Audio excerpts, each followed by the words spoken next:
이제 친구들 전사님 보세요. 이쁘게 앉고 전사님 보세요. 자, 친구들, 하나님께서 처음으로 만든 여자와 남자의 이름을 아는 사람은? 하나님께서 처음 만든 여자와 남자의 이름 다 알 거라고 생각했는데 뭐라고요?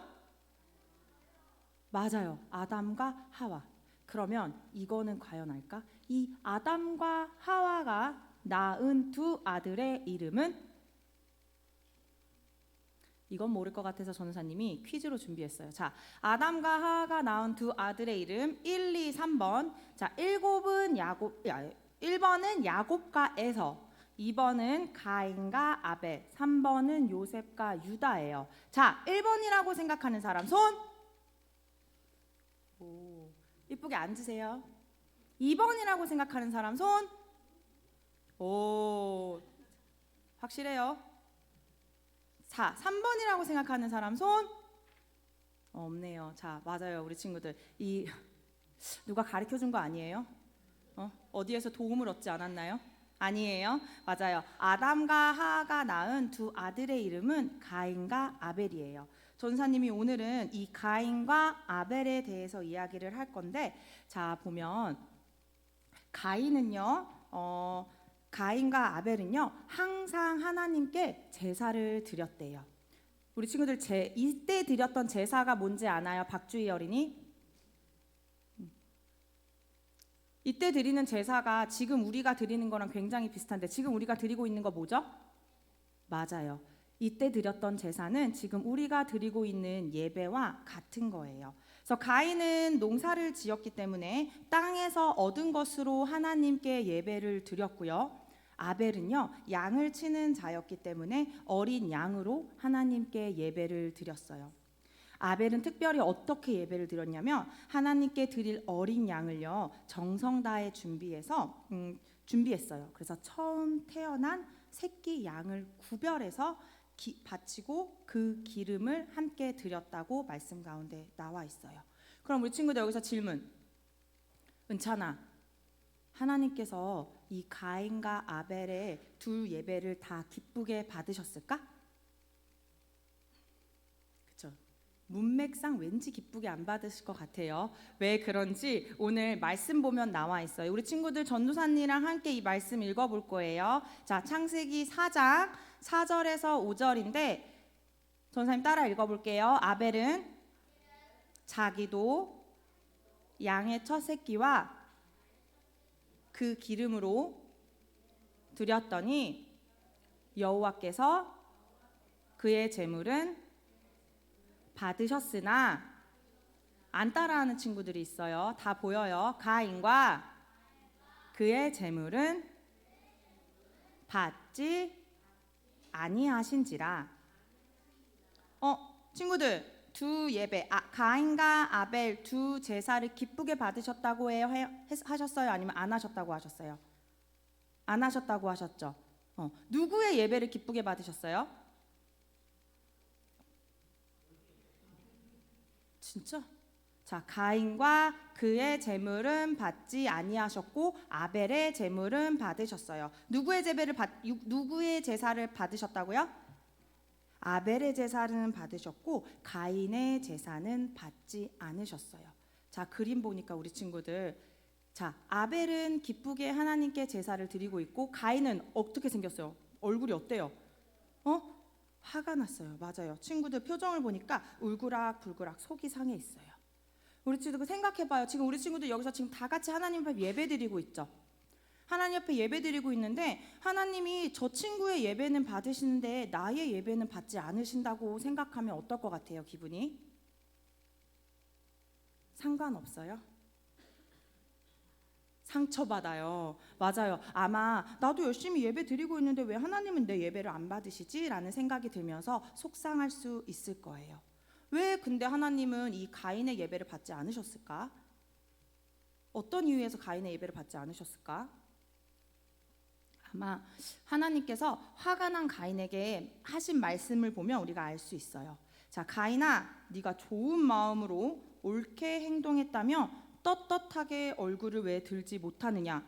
너의 나쁜 마음과 나쁜 행동을 다스려야 한단다. 죄를 짓지 않도록 말이야 라고 하나님께서 가인에게 이렇게 말씀하셨어요. 아마도 가인은 마음 가운데 하나님 앞에 잘못했던 것이 있었던 것 같아요. 그래서 하나님 앞에 제사 드릴 때 그 잘못한 거를 용서를 구하고 하나님 앞에 제사를 드렸어야 되는데 그냥 보기에, 마음은 하나님 앞에 드리지 않고 보기에 제사만 드리는 제사였기 때문에 하나님께서 그 제사는 받지 않으셨어요.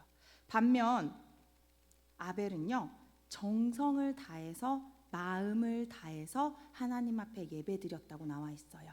그렇기 때문에 태어난 첫 양, 아주 깨끗하고 좋은 양을 하나님 앞에 드리고, 그뿐만 아니라 마음 가운데 하나님을 사랑하고 하나님께 마음을 다하고 태도를 다해서 예배를 드렸기 때문에, 제사를 드렸기 때문에 하나님께서 이 아벨의 제사를 받으셨던 거예요.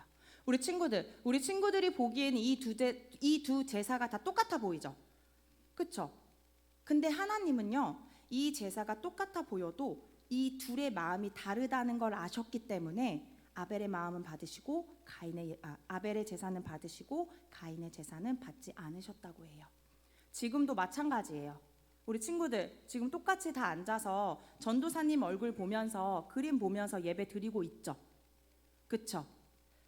전도사님이 보기에는 우리 친구들이 전도사님 보고 있으니까 예배 드리는 것 같아요. 근데 하나님은요, 앉아있는 모습을 보는 게 아니라 우리 마음, 우리 이 마음 안에 무엇이 있는지를 보신다고 나와 있어요. 우리 마음을 다 아신다고 이야기하고 있어요. 그래서 예배 가운데 우리 친구들 나올 때 어떤 마음으로 나와야 될까? 그냥 하나님 나 여기 와서 앉아있으니까 난 예배 드렸어요 라는 마음으로 나와야 될까? 아니면 하나님, 저 하나님 앞에 예배 드리러 나왔어요. 하나님의 말씀 듣고 싶어요. 하나님 말씀해 주세요. 저 친구들하고 장난도 안 칠 거고요. 하나님 앞에 찬양할 거고요. 하나님 말씀 들으려고 나왔어요. 이 마음으로 예배를 드려야 할까요? 첫 번째, 두 번째 어떤 마음이어야 돼요? 네? 두 번째, 정성을 다해서 내 마음 가운데 하나님 저 오늘 예배 드릴 거예요. 하나님 말씀해 주세요. 너무 기뻐요. 이런 주님의 말씀 기다릴 거예요. 이런 마음으로 하나님 앞에 예배를 드려야 한다는 거예요.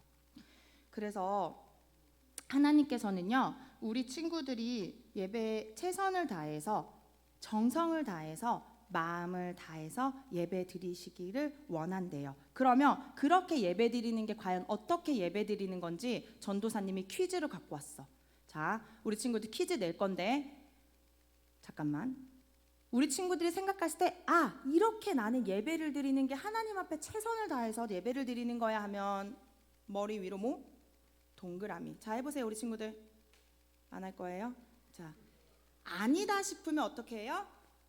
X. 오케이? 알았어요?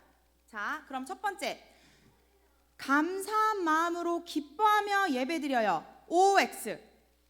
안 하는 친구 뭐예요? 안 하는 친구. OX. 가온이 이제 부끄러워요 요즘. 맞아요. 감사함으로 기뻐하며 예배드리는 것이 하나님께 보시기에 좋은 예배예요. 자, 두 번째 퀴즈. 헌금은 예배드리기 전에 미리 부모님과 함께 봉투에 담아 준비해요. OX. 오, 맞아요. 이렇게 헌금을 드리기 전에 하나님 앞에 미리 봉투에 담아서 하나님 앞에, 얘들아 우리 헌금은 하나님 앞에 드리는 거예요. 알았죠? 자, 세 번째. 나는 예배 시간에 옆 친구와 떠들고 장난쳐요. OX. 우리 친구들 예배 시간에 옆 친구가 떠들고 장난치는 거는 하나님 앞에 전심으로 진심으로 예배드리는 게 아니에요. 그렇게 장난치고 싶어도 난 하나님 말씀 들어야지, 난 하나님께 찬양해야지, 이렇게 할 수 있는 어린이가 하나님이 보시기에 좋은 기쁜 어린이가 되는 거예요. 자, 네 번째. 나는 힘드니까 엎드려서 누워서 예배드릴래요. OX. 세모. 가끔 힘들면 엎드려도 될 것 같아요? 세모. 아니에요. 우리가 하나님 앞에 예배드릴 때는 이쁜 모습으로 앉아서 그렇게 장난치는 것도 아니에요. 박주아 어린이. 전심으로 예배드렸으면 좋겠어요. 자, 다섯 번째인가요? 나는 기도 시간에 조용히 두 눈을 감고 기도에 집중해요. OX. 5. 우리 친구들 집중해서 열심히 기도하고 있나요? 우리 앞에서 어른분들이 기도해 주실 때 눈 감고 집중해서 기도의 말씀 듣나요? 네, 앞으로도 꼭 그렇게 들어주세요. 알았죠? 기도해 주세요. 그리고 오늘 날씨가 너무 좋아. 난 예배 안 드리고 벚꽃 보러 갈래. OX. X. 왜 가끔은 놀러 가고 싶을 것 같아요, 은찬아? 아니에요. 우리는 주일에는 나와서 하나님 앞에 예배해야 되는 거예요. 알았죠? 자, 아마 마지막일 거예요. 말씀 시간에 귀를 쫑긋, 눈은 반짝, 입은 뭐 하라고요? 집중해서 들어요. 우리 친구들 이렇게 하고 있나요? 이렇게 하는 게 맞나요? 틀리나요? OX. 맞아요. 이렇게 하는 것이 하나님이 보시기에 정성을 들이는 예배, 좋은 예배의 모습이라고 말하고 있어요. 그래서 전도사님은요, 우리 친구들이 이렇게 하나님께 사랑하는 마음으로 나아가는 우리 친구들이 되었으면 좋겠어요. 그래서 최선을 다해서 예배드리는 우리 동원교회 친구들이 되길 축복합니다. 말씀 들었으니까 이제 볼 거예요. 알았죠?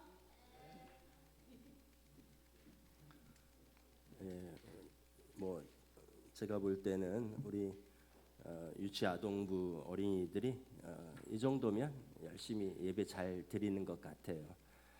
자, 오늘부터 믿음의 사람들 시리즈를 설교하도록 하겠습니다. 히브리서 11장이 믿음장입니다.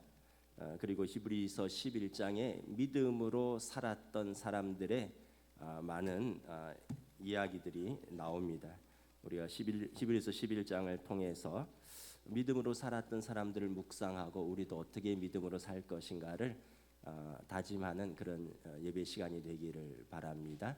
오늘은 첫 번째 시간이 믿음의 삶으로 예배를 드린 아벨에 관한 말씀입니다. 여러분, 믿음이란 무엇입니까? 우리 1절 한번 다시 한번 봉독하겠습니다. 믿음은 바라는 것들의 실상이요 보이지 않는 것들의 증거니. 여러분, 바라는 것들의 실상이라는 뜻은 우리가 지금 당장은 아니지만 소망하고 있는 것들의 실체를 우리가 믿는다는 겁니다. 그래서 보이지 않는 것들의 증거다. 지금 눈에 보이진 않지만 우리가 믿음으로 확신을 갖고 있다라는 거예요. 예를 들어서 우리 어린이들 우리 한번 물어볼게. 아빠 엄마가 나를 낳는 거를 직접 본 사람 있어요? 아빠 엄마가 나를 낳는 걸 내가 봤다. 있어요? 아무도 없을 거예요. 있는데 기억이 안 날 거예요. 그런데 어떻게 아빠 엄마인 거를 알죠? 생긴 걸 보니까 알 수 있고, 하는 걸 보니까 알 수 있고, 또 아빠 엄마가 먹이고 입히고 학교 보내주니까 또 알 수 있는 거예요. 그래서 내 아빠 엄마구나, 나는 이 집의 아들 딸이구나. 보지 못했지만 우리는 많은 증거들로 알 수 있는 거죠. 마찬가지로 하나님을 아무도 본 사람이 없습니다. 하나님이 세상을 창조하신 것을 본 사람도 없어요. 그러나 우리가 많은 증거들을 통해서 하나님이 세상을 창조하셨구나, 하나님의 형상을 따라 사람을 창조하셨구나를 알 수 있어요. 어떻게 알 수 있나요? 어떻게 봄, 여름, 가을, 겨울이 이렇게 반복될까요? 정확하게 어떻게 밤과 낮이 한 치의 오차도 없이 계속 반복될까요? 여러분, 이것만 봐도 이것을 만드신 분의 계획과 질서와 통치가 있다는 걸 알 수 있습니다. 여러분, 또 우리가 하나님의 형상을 따라 지음받은 사람이란 것을 어떻게 알 수 있냐 하면 예배 드리는 것을 보면 알 수 있어요. 동물 중에 예배 드리는 동물 있나요? 아무도 없습니다. 아무리 지혜로운 동물을 갖다 놔도 하나님이 아니래도 괜찮아요. 신께 빈다 이런 동물 봤어요? 없어요. 그런데 하나님을 알지 못하지만 사람들이 하늘에 기도하고 자신이 알 수 없는 신에게 또 절하며 기도하는 사람들이 있어요. 이것은 그 사람들에게 하나님을 찾는 본성이 있다는 뜻입니다. 영성이 있다는 거예요. 하나님을 형상을 가지고 태어나서 하나님과 소통하려고 하는 의지가 있다는 뜻이에요. 이게 여러분 사람들만이 하나님께서 하나님의 형상으로 지었다는 증거인 거예요. 우리가 이런 걸 보면 이 모든 것이 하나님이 계시고 하나님이 세상을 지으시고 하나님이 우리를 지으신 증거구나. 그래서 2절에 보면 우리 앞서간 선배들이 이 믿음으로 하나님 나라에 대한 확신과 증거를 가지고 살다가 죽었다라고 말을 합니다. 우리 어른들 어떤 확신으로 살다가 어떠한 믿음으로 하나님께 돌아가시겠습니까? 그래서 믿음은 우리 존재의 근거인 것입니다. 오늘 본문에서 특별히 한 형제로 태어났지만 완전히 다른 길로 간 두 사람의 이야기를 통해서 어떤 사람의 삶이 믿음의 삶으로 산 사람인가를 다시 한번 소개하도록 하겠습니다. 창세기 4장에 보면 가인과 아벨의 제사 이야기가 나옵니다. 최초의 사람 아담과 하와에게 두 아들이 태어났는데 가인과 아벨입니다. 가인은 농사 짓는 자였고요. 아벨은 목축하는 자였습니다. 그래서 가인의 제물은 땅의 소산이고요. 아벨의 제물은 양의 첫 새끼와 그 기름이었습니다. 그런데 하나님께서 아벨은 제사는 받으셨는데 가인의 제사를 받지 않으셨어요. 우리가 여기서 알 수 있는 사실 한 가지는 우리가 예배를 드려도 하나님이 안 받으시는 예배가 있다라는 거예요.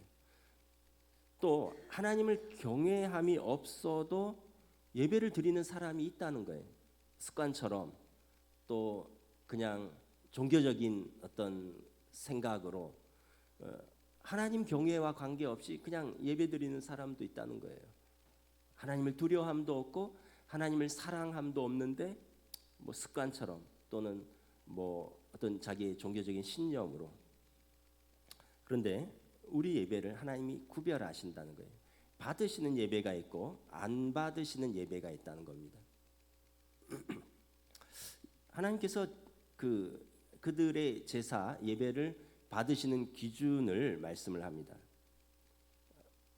창세기 3장 4장 4절에 보면 여호와께서 아벨과 그의 제물은 받으셨으나 4장 5절에 여호와께서 가인과 그의 제물은 받지 아니하셨느니라. 그의 제물에 앞서서 사람 이름이 먼저 나와요. 그를 안 받으니까 그의 제물, 그의 예배도 안 받으시는 거예요. 그를 받으시니까 그의 제물, 그의 예배도 받으시는 거예요. 하나님의 관심은 제물이 아니라 제물을 드리는 그 사람에게 있다는 거예요. 하나님의 관심은 그 사람의 예배보다도 그 사람의 삶을 먼저 본다는 거예요. 요한일서 3장 12절에 그가 한 일은 악했는데 동생이 한 일은 의로웠기 때문이라. 하나님께서 아벨을 의롭다 인정하셨고 그래서 아벨의 예배를 받으신 겁니다. 근데 가인은 그가 한 일은 악했고 그래서 하나님께서 악인의 예배를 받으실 수 없는 것이에요.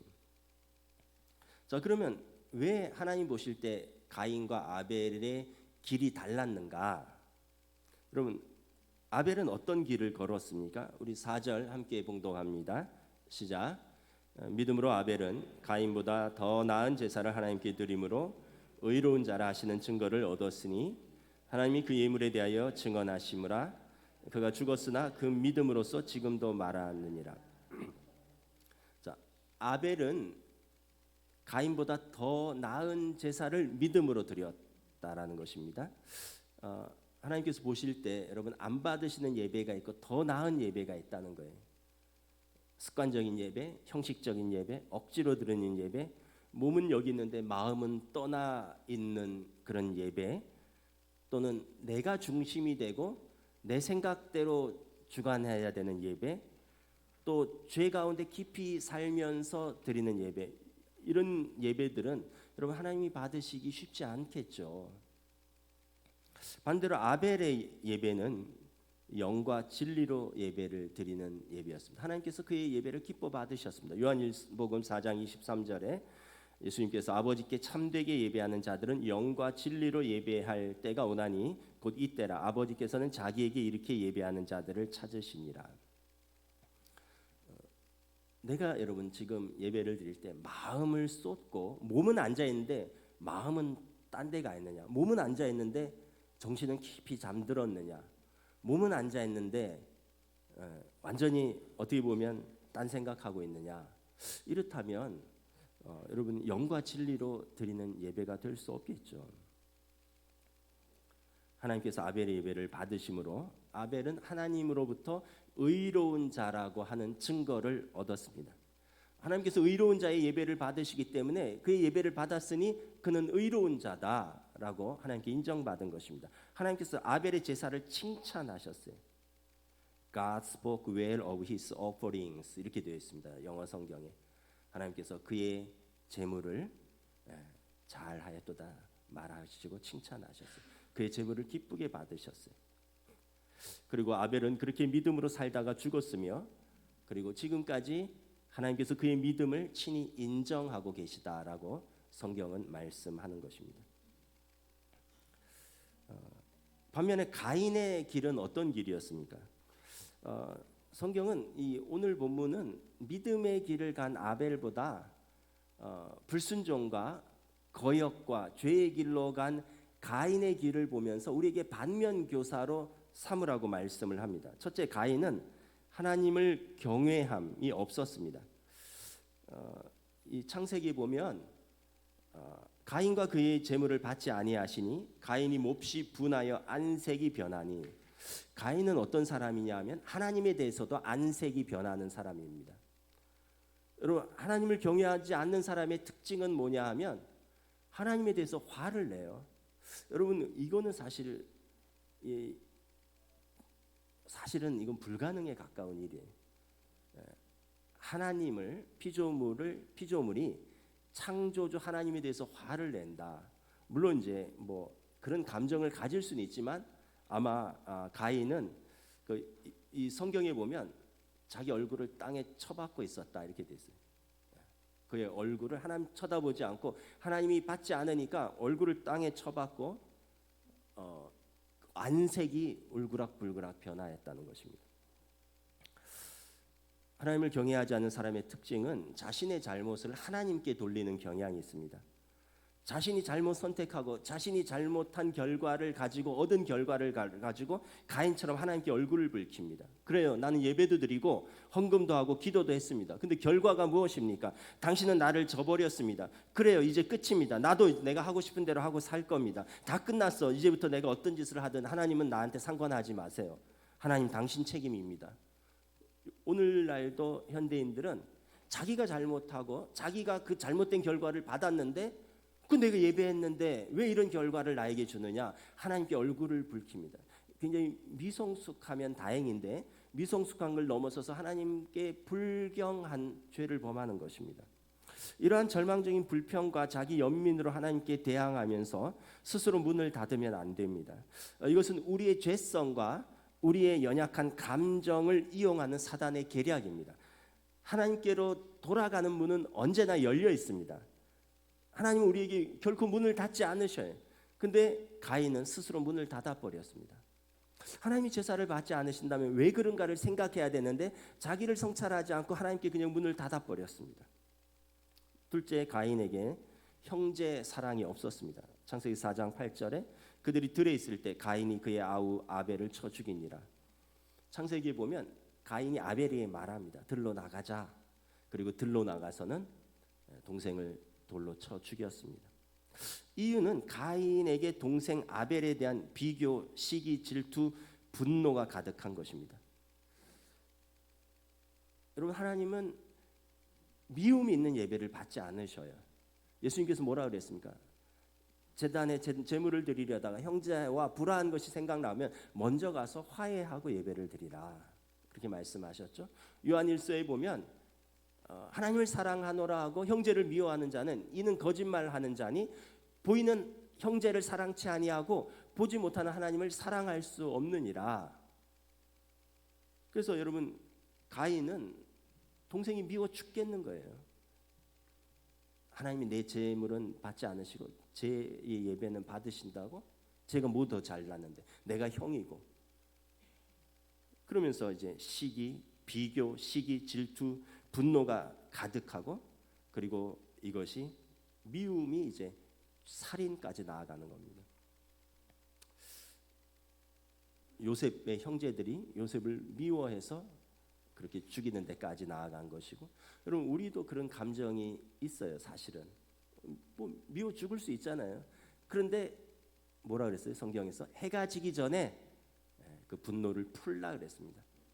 사단의 꾀에 넘어가지 말고 해가 지기 전에 기도하는 사람은, 믿음의 사람은 그 분노를 계속 품지 말라는 거예요. 감정이 들어오는 건 어쩔 수 없는데 그 감정을 통제하고 자제하는 능력이 있어야 돼요.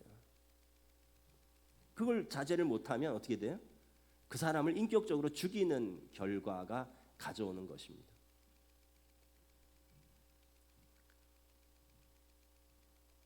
남과 비교하고 시기하고 질투하고 분노하지 말고 자기의 고유한 길을 찾아서 걸어가야 합니다. 그게 인생입니다.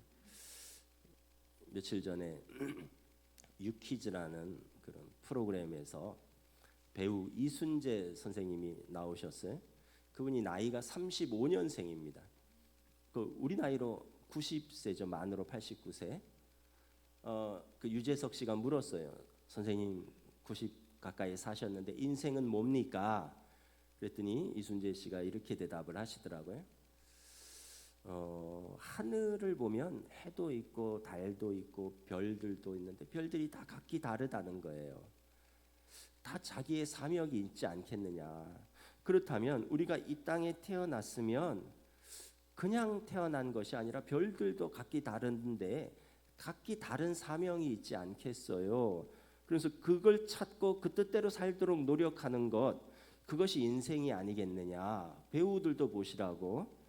최민식은 최민식의 길을 가고 송강호는 송강호의 길을 가고 마동석은 마동석의 길을 가는 거라고. 그러면서 그렇게 이야기를 하시더라고요. 그래서 저는 이분이 무교로 알았는데 이제 인생의 노년에 들어가니 구도의 길을 걷고 있나, 마지막 길에, 그거는 생각이 들었습니다. 여러분, 하나님 앞에서 자기 길을 찾고 걸어가야 됩니다. 다른 길 좋아 보인다고 그 길 따라하다가 자기 길을 놓칠 수가 있고요. 또 다른 길은 왜 저렇게 잘 되는 것 같아요? 나는 이렇게 안 되느냐, 이렇게 비교하면 열등감과 패배의식에 사로잡힐 수 있습니다. 자기 길을 찾지 않으면 여러분, 세상에는 나보다 더 잘난 사람, 나보다 더 실력 있는 사람, 나보다 더 능력 있는 사람, 나보다 더 예쁜 사람, 나보다 더 돈 많은 사람, 나보다 더 운이 좋은 사람이 얼마나 많은지 몰라요. 남과 비교하게 살면 스스로 지옥입니다. 그리고 여러분, 가족들을 남과 절대 비교하지 마세요. 왜 우리 부모를 남의 부모랑 비교합니까? 왜 내 남편을 남의 남편하고 비교합니까? 왜 내 아내를 남의 아내랑 비교합니까? 왜 내 자녀를 남의 자녀랑 비교합니까? 여러분에게 주셨으면 그 자녀가 여러분의 자녀고 그 사람이 여러분들의 가족인데 왜 나에게 주시지 않은 다른 사람들을 살아보면서 저 남편이랑 살면 얼마나 좋을까? 저런 애들이랑 살면 얼마나 행복할까? 저런 부모 밑에서 태어났으면 내가 얼마나 복될까? 왜 이러냐라는 거죠. 그것처럼 어리석은 것이 없는 거예요. 우리의 사명은 내게 주신 삶을 찾아가는 것이고 내게 주신 사람들을 사랑하며 그 사람들과 함께 가꾸어 가는 것입니다. 내게 주신 사람들은 내버리고 비교하고 다른 사람들의 삶만 찾아가면 마치 여러분 어떤 배우가 마동석을 따라한다고 되겠어요? 그 사람은 그 사람의 캐릭터가 있는데. 그래서 예수님의 말씀은 가장 큰 계명은 뭐예요? 하나님 사랑, 사람 사랑입니다. 하나님을 경외하고요. 그리고 하나님을 경외하는 사람은 내게 주신 사람들을 사랑하는 것입니다. 우리가 자신과 치열하게 싸워서 죄인된 못된 성품을 해결하지 못한다면 올바른 예배자가 될 수 없습니다. 못된 성품을 뽑아버려야 됩니다. 예수 믿으면 여러분 성격도 바꿔야 됩니다. 성품도 바꿔야 돼요. 다른 사람들에게 상처 주는 것이 자기 캐릭터인 양 자랑하는 사람이 있어요. 나는 그렇게 타고났다고, 나는 못할 말은 안 한다고, 나는 하고 싶은 말은 반드시 그렇게 해야 되는 사람이라고. 그렇게 못된 사람은 예수 믿으면 그걸 바꿔야 되는 거예요. 예수님께서 우리를 위해서 십자가에서 피를 흘리셨는데 왜 나는 그 성품 하나 못 뽑아내느냐라는 거예요. 우리가 예배자라면, 주님 닮아가는 좋은 제자라면 우리는 우리의 감정도, 우리의 상처도, 우리의 복수도, 우리의 질투심도 다룰 수 있어야 되는 것입니다. 우리는 감정에 따른 선택이 아니라 말씀에 따른 선택을 하는 예배자가 되어야 되는 거예요. 가인은 감정에 따라서 울그락불그락합니다. 하나님께 대하여 안색이 변하고 동생에 대하여 안색이 변하고 동생을 쳐 죽입니다. 하나님께서 가인에 대한 평가가 어떻습니까? 내가 선을 행하면 어찌 낯을 들지 못하겠느냐. 영어 성경에 보면 가인 face downcast, 대가리를 쳐박고 있었다. 좀 거칠게 말하면 하나님께서 자신의 제사를 받지 않으니까 가인은 얼굴을 대가리를 땅에 쳐박고 있었다. 하나님에 대해서 불경하고 기분 나쁜 걸 다 표현하는 거예요. 하나님께서 가인에게 권면합니다. 창세기 4장 7절입니다. 우리 함께 봉독합니다. 죄가 문에 엎드려져 있느니라. 죄가 너를 원하나 너는 죄를 다스릴지니라. 죄는 항상 우리를 원한다는 거예요. 사단은 우리를 항상 공격한다는 거예요. 그런데 너에게는 그 죄를 다스릴 힘이 있다는 거예요. 하나님께서 죄를 다스릴 수 있는 힘을 너에게 주셨다는 거예요. 그래서 가인에게 죄와 싸워서 이기라고 권고하시는 것입니다. 그런데 가인의 실패는 죄와 싸워서도 지고 결국 죄의 노예가 되고 정욕대로 살면서 스스로 불경건과 죄의 길로 걸어갔을 뿐만 아니라 하나님에 대해서도 낯을 붉혔다는 것이에요. 오늘 청소년들 또 청년들도 제가 어제 예배를 같이 드리진 않아서 정확하게 설교를 기억은 모르는데 청년들에게 아마 죄에 맞서서 싸우라 이러한 설교를 강사 목사님이 하셨다고 들었어요. 청소년들은 무엇을 보고 무엇을 듣는가를 주의해야 됩니다. 내가 무엇에 약한지를 알고 그것을 주의해야 됩니다. 우리가 어떤 행동을 하기 전에 먼저 머리로 그 생각이 들어옵니다. 머리로 그 생각이 들어오면 그 생각을 가슴에 마음에 품게 됩니다. 그리고 마음에 품은 것을 행동으로 옮기게 됩니다. 예수님께서 산상보훈에 음욕을 품고 여인을 품는 자는 보는 자는 간음한 자라. 간음할 길로 가기가 쉽다는 거예요. 형제를 미워하는 자는 살인한 자라. 미워하면 이제 살인으로 갈 수 있는 거죠. 요즘 스마트폰이 인공지능 기술을 활용하고 알고리즘을 활용해서 우리가 그 자주 보는 관심사를 알아서 찾아서 제공을 합니다. 그래서 우리가 축구를 좋아하는 사람은 유튜브 딱 키면 축구 영상들, 쇼츠들 이런 것들이 막 먼저 뜰 거예요. 코미디를 좋아하는 사람은 개그 콘서트라든가 SNL 코리아 이런 게 막 뜰 겁니다. 또 춤을 좋아하는 사람은 춤, 가요를 좋아하는 사람은 가요, 팝송을 좋아하는 사람은 팝송. 제가 언젠가 제가 옛날 팝송을 몇 가지 찾아서 이렇게 들은 적이 있는데 그랬더니 믹스라고 해서 제가 좋아하는 음악을 자기가 믹스를 쫙 해놨어요. 옛날에 제가 찾아서 들었던 거, 퀸의 노래라든가 호텔 캘리포니아라든가 이런 옛날 노래들 제가 한 번씩 찾았던 것들을 리스트로 쫙 만들어놨어요. 제가 만든 게 아닌데 다 만들어놔서 저한테 띄워줍니다. 그러면 트롯을 좋아하는 어른들은 아마 딱 보면 트롯이 막 올라올 거예요. 임영웅 씨나 이런 사람들. 우리 청소년들 야동을 찾아보면 어떻게 될까요? 야동이 올라올 거예요.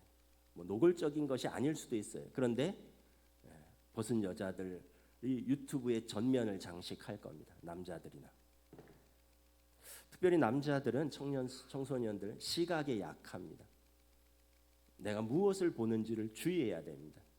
특별히 여자들은 청각에 약해요. 듣기 좋은 말에 약합니다. 분위기에 약해요. 여자분들, 청년들 속지 마세요. 오빠 못 믿어? 못 믿는다 그러세요. 내가 너를 어떻게 믿니? 이렇게 하세요. 오빠 못 믿어? 이러면서 유혹하고 나중에 남는 것은 수치심과 부끄러움밖에 없어요. 청년들도 마찬가지입니다. 내가 어디에 약한지 경각심을 갖고 주의해야 됩니다. 그 약한 부분은 김유신의 말처럼 목을 치는 결단을 해야 됩니다. 죄와 피 흘리기까지 싸워야 됩니다. 만약에 스마트폰이 나를 그렇게 유혹한다면 과감하게 폴더폰으로 바꾸는 용기도 한번 내보세요. 폴더폰으로 바꿔도 카톡은 다 들어옵니다. 죽지 않아요.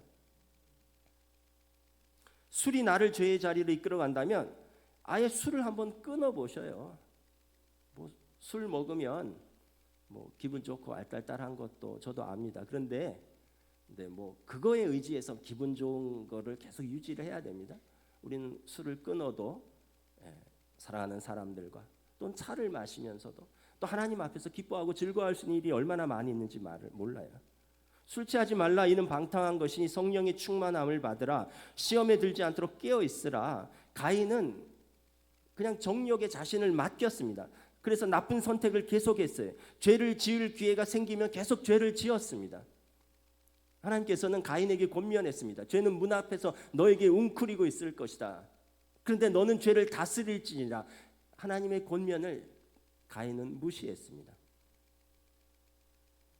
무엇보다 가인의 가장 큰 실수는 무엇이냐면 하나님께서 회개할 기회를 주셨는데 그가 그 회개의 기회를 스스로 저버렸다는 사실입니다. 창세기 4장 9절에 여호와께서 가인에게 이르되 내 아우 아벨이 어디 있느냐? 그가 이르되 내가 알지 못하나이다. 내가 내 아우를 지키는 자이니까. 하나님이 가인에게 물으셨어요. Where is your brother 아벨? 아벨 어디 있냐? 그랬더니 가인이 당돌하게 말합니다. 아니 아벨이 자기 양 지키는 것처럼 내가 동생 아벨 지키는 사람입니까? 하나님이 모른다고 생각을 하는 것인지 하나님을 조롱하는 것인지 하나님을 반역하는 것인지 가인은 동생을 죽이고도 자신의 죄를 인정하지도 않고 자백하지도 않고 하나님께 이렇게 대들었습니다. 내가 내 아우를 지키는 자입니까? 죄를 지었을 때 가장 중요한 것은 자신의 죄를 인정하는 것입니다. 여기에서 새로운 출발이 일어납니다. 여기서 새로운 회복이 일어납니다. 그런데 자기의 죄를 합리화하고 자기의 죄를 여러분 고백하지 않는다면 회개와 회복의 출발을 애선해서 잘못 선 것입니다. 탕자의 비유에서 탕자가 아버지의 재산을 가지고 먼 나라로 떠나서 허랑방탕하게 살면서 재산을 낭비한 것도 죄지만 탕자가 회복의 시작은 무엇입니까? 거기서 깨달은 거예요. 내가 하늘과 아버지께 죄를 지었습니다. 이래서 탕자에게 회복이 시작되는 겁니다. 많은 사람들이 죄를 짓고도 가인처럼 핑계를 댑니다. 내가 사람을 잘못 만났다. 내가 시대를 잘못 만났다. 내가 다른 사람들은 나보다 더 큰 죄도 짓는데 나는 그 정도의 실수로 이렇게까지 가혹하게 대하다니 억울하다. 죄에 집중하지 않고 자기의 연민과 자기 동정과 자기 사랑에 집중하는 것입니다. 순서는 그게 아니에요. 순서는 죄에 대한 미움 그리고 그 죄에 대한 슬픔이 먼저 있어야 됩니다. 그런 이후에 그 죄로 인하여 마음 아파하는 하나님 아버지의 슬픔 그리고 자기에 대한 그 연민이 있는 것인데 사람들은 죄에 대해서는 후에 생각하고 먼저 자기 연민과 자기 사랑으로 합리화합니다. 이것은 올바른 자기 성찰이 될 수 없고 회개가 될 수 없고 회복의 출발점이 될 수가 없습니다. 우리가 우리의 죄를 고백하고 우리의 제멋대로 살던 길을 포기하고 죄를 알지 못하시는 예수님께 은혜를 구하면 우리는 언제나 용서를 얻을 수 있습니다. 요한일서 1장 9절 함께 봉독합니다. 만일 우리가 우리 죄를 자백하면 그는 미쁘시고 의로우사 우리 죄를 사하시며 우리를 모든 불의에서 깨끗하게 하실 것이요. 여러분 어렵지만 용기를 내야 됩니다. 내가 하나님 앞에 죄인입니다. 고백하면 예수님이 그것 때문에 오신 거예요. 우리 죄 때문에. 우리 죄를 용서하시고 우리를 모든 불의에서 깨끗게 하실 것입니다. 내 죄를 자꾸 부정하면 자꾸 핑계를 대면 여러분 회개와 회복의 기회가 주어져 버리는 것입니다. 가인은 이 기회를 저버렸습니다. 결국 가인의 운명은 어떻게 됩니까? 반복되는 죄를 짓던 가인은 그의 죄의 무게로 스스로 깊이 괴로워합니다. 우리 창세기 4장 13절 봉독하겠습니다. 가인이 여호와께 아뢰니 내 죄벌이 지기가 너무 무거우니이다. 자기가 죄를 지었는데 하나님 앞에 거절하고 화를 냈는데 결국 고백이 뭐예요? 내 죄벌이 너무 무거우니이다. 죄책감이 그를 누른다는 것입니다. 사실 이때도 마지막 때가 아니에요. 사단은 우리가 지은 죄로도 공격하고요. 우리가 죄의 결과를 얻은 죄책감으로도 우리를 공격합니다. 나는 어쩔 수 없어. 나는 가능성이 없어. 나는 안 돼. 로마서 7장에 마치 사도 바울의 고백처럼 내 속사람으로는 하나님의 법을 즐거워하되 내 지체 속에서 한 다른 법이 싸워 내 마음의 법과 싸워 내 지체 속에 있는 죄의 법으로 나를 사로잡아 오는 것을 보는도다. 오호라 나는 곤고한 사람이로다. 이 사망의 몸에서 누가 나를 건져내랴. 내 자신이 마음으로는 하나님의 법을 육신으로는 죄의 법을 섬기노라. 이 사도 바울도 이런 고뇌에 찬 고백을 하는 겁니다. 우리에게 다 이것이 있어요. 마음으로는 하나님의 법을 즐거워합니다. 근데 이미 육신에 박혀 있는 우리의 죄의 본성이 있어요. 그래서 때때로 죄의 본성이 우리의 마음의 법을 이기기도 하고 때때로 마음의 법이 죄의 본성을 이기기도 하는데 사도 바울도 이게 너무 괴롭다는 거예요. 야, 내가 죽을 사람이구나. 이 사망의 몸에서 누가 나를 건져내랴. 근데 여기에서 한 걸음 더 나아가야 돼요. 사단은 이 죄책감에 사로잡아서 그래 너는 안 돼 라고 우리를 정죄합니다. 죄를 지은 사람은 수치와 후회와 깊은 죄책감을 경험합니다. 그리고 이러한 감정들이 하나님께서 우리를 창조하실 때 주신 그 고유한 명랑함과 쾌활함과 아름다움을 우리에게서 사라지게 만듭니다. 그래서 또한 죄책감은 하나님이 나를 대적한다고 느끼게 만들어요. 그리고 죄책감은 사람들도 나를 대적한다고 느끼게 만들어요. 죄책감은 세상도 나를 대적한다고 느끼게 만들어요. 죄책감은 하늘과 땅 모두를 대적하게 만드는 것입니다. 결국은 이런 죄책감이 반복되면 하나님과의 관계가 단절되고 나아가 사람들과의 관계가 단절되고 세상과의 관계도 단절되고 자기 자신의 정체성과도 단절되는 것입니다. 이것이 사단의 계략이라는 것입니다. 가인처럼 죄책감과 절망이라는 옷을 입고 하나님과 세상 그리고 자신을 향하여 비난이라는 침을 뱉게 되는 것입니다. 이것이 사단의 전략입니다. 사단은 이 죄의 유혹과 그 결과인 죄책감을 이용해서 결국 우리로 믿음을 포기하고 하나님을 떠나게 만드는 것입니다. 창세기 4장 12절에 가인은 결국 하나님을 떠나 유랑자가 됩니다. 내 죄와 무거운 죄책감이 우리의 영혼을 짓누를 때 우리가 이것을 벗어나는 방법은 그리스도 예수께 나아가는 것입니다. 이는 그리스도 예수 안에 있는 생명의 성령의 법이 죄와 사망의 법에서 너를 해방하였습니다. 여러분 영적으로 넘어졌을 때 다시 일어나서 예수님께 나아가야 됩니다. 이것이 영적 회복력입니다. 영적 근육을 키우셔야 돼요.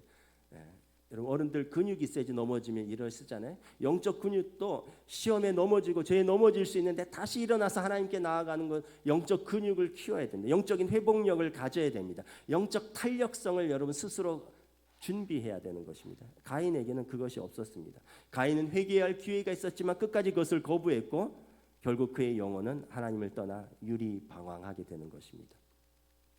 말씀을 정리하겠습니다. 우리의 믿음은 무엇이냐?